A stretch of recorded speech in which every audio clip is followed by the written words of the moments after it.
दोस्ती। बच्चों का खेलने में ज़रा भी दिल नहीं लग रहा था। फैज़ान उनके ग्रुप का सबसे ख़ास मेंबर था। वो पिछले कई हफ्ते से खेलने नहीं आ रहा था। आज भी वो नहीं आया तो बच्चे दुखी होकर घास पर बैठ गए। निहाल ने कहा, मुझे नहीं लगता कि फैज़ान अब कभी हमारे साथ खेलने के लिए आएगा। करमू काका बता रहे थे कि इसके पापा का प्रमोशन हो गया है, वो एक बड़े ऑफिसर बन गए हैं। भला वो अब हमारे साथ खेलने क्यों आएगा? लेकिन इससे इसका क्या लेना देना? असलम ने पूछा। इस पर फाइक ने कहा, लेना देना क्यों नहीं है। फैज़ान के पापा ने एक कार खरीद ली है, वो अब अच्छे अच्छे कपड़े पहनता है। यहाँ हमारे साथ खेलने से इसके कपड़े मैले हो जाएंगे। भला वो क्यों आने लगा? बबलू बड़ी देर से घास नोच रहा था। उसने अपनी खामोशी तोड़ी और कहा, ये सब ठीक है, लेकिन घर में वो किसके साथ खेलता होगा? इसके लिए एक अच्छी सी गेंद आ गई है। इसके पास कंप्यूटर भी है, वो तरह तरह के कंप्यूटर गेम खेलता है। और हाँ, इसके पास ढेर सारी कहानियों की किताबें भी हैं। इतना सब कुछ रहते हुए इसे यहाँ आने की ज़रूरत ही क्या है? क्यों ना हम खुद किसी दिन इसके घर चलें? वामिक ने बबलू की बात का जवाब दिया। हाँ हाँ, ये ठीक रहेगा। वामिक की बात पर सब ने इत्तेफाक किया। दूसरे दिन मौका पाकर वो सब फैज़ान के घर जा पहुँचे। इस वक्त वो घर में अकेला ही था। करमू काका बाहर फूलों को पानी दे रहे थे। अपने दोस्तों को देखकर फैज़ान फूला ना समाया, लेकिन अगले ही पल वो उदासी से कहने लगा, मैं रोज़ाना तुम सब के साथ खेलने आना चाहता हूँ, लेकिन मेरे मम्मी पापा ने मुझे इसके लिए मना कर दिया है।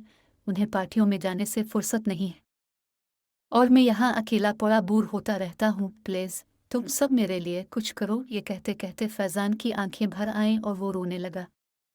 फैज़ान की बात सुनकर बच्चों का शक व शुबा दूर हो गया। वो सब सोचने लगे कि अब क्या करना चाहिए। निहाल के दिमाग में एक तरकीब सूझी। जब इसने अपनी राय जाहिर की तो सब खुश हो गए। फिर सब बच्चों ने मिलकर इस पर मशवरा किया और फैज़ान को खुदा हाफिज कहते हुए लूट गए। दूसरे दिन फैज़ान ने देखा कि इसके मम्मी पापा कहीं जाने के लिए तैयार हो रहे थे। इसने मम्मी से पूछा, आप लोग कहाँ जा रहे हैं? एक पार्टी में जा रहे हैं बेटा, तुम अपना ख्याल रखना और बाहर नहीं जाना। चुपचाप घर में ही खेलना और हाँ, करमू काका को तंग मत करना। मम्मी कहा। फैज़ान ने पूछा, क्या पार्टी में जाना ज़रूरी है? ये सवाल कर उसके पापा ने जवाब दिया, हाँ बेटे, इसमें हमारे सारे दोस्त आ रहे हैं, हमें सबके साथ मिलना जुलना है, इसलिए हमारा जाना ज़रूरी है।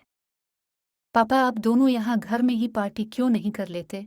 वहाँ जाने की क्या ज़रूरत? फैज़ान ने कहा। ये सुनकर उसके पापा को बड़ी हैरानी हुई।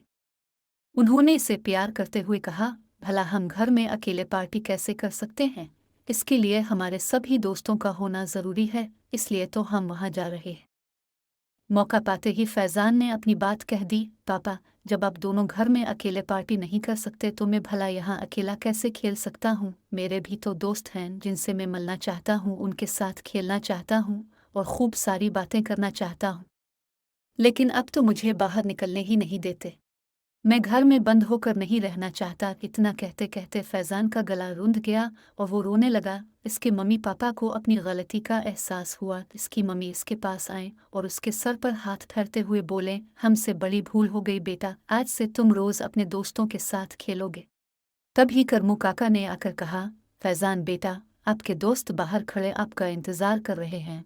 इतना सुआन कर वो बाहर की तरफ दौड़ा। बच्चे दोहरी खुशी के साथ खेल रहे थे क्योंकि आज उनके ग्रुप का खास मेंबर उनके साथ खेल रहा था।